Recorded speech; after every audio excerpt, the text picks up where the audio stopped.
Hey guys, Buick update 36 here. You might be wondering why I have the valve cover off again, and I was thinking about it probably around the fourth or fifth time that I relashed all of this, but I couldn't. It seems like when I had taken the rockers off to do, or adjusted the rockers, and I looked at the top of the push rod, it seemed like some of them were different, and it just itched my brain just enough so that I would go and start checking all of these again. And I'm on cylinder 5 at this point. I'm doing them in order, but wouldn't you know it, if I scoot this off, that is a ball end of the push rod. And I remember these push rods were ball end on both ends, but something that I just couldn't quite remember. Look at that. That is a beveled edge ball end.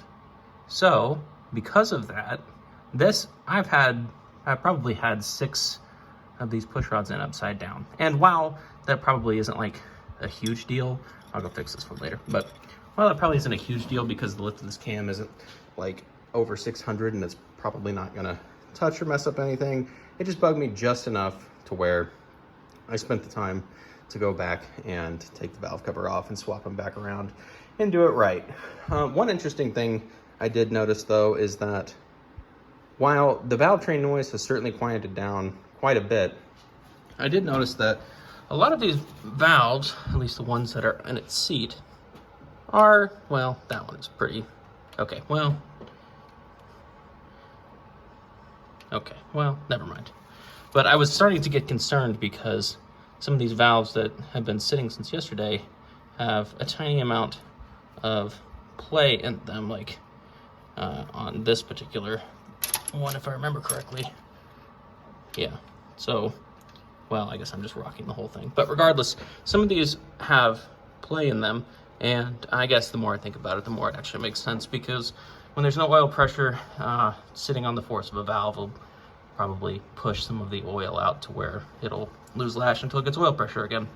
Or not lose lash, rather, but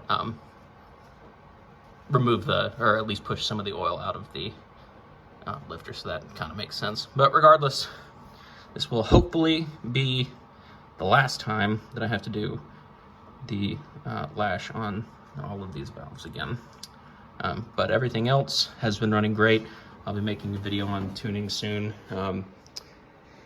It's been running pretty solid at 7 PSI. Some of the tuning and some of the timing stuff for the Super Sniper have been a little surprising, but it's really starting to run great, and I'll kind of go through some of my data logs and show some of my timing tables here in a future video. Thanks for watching, guys.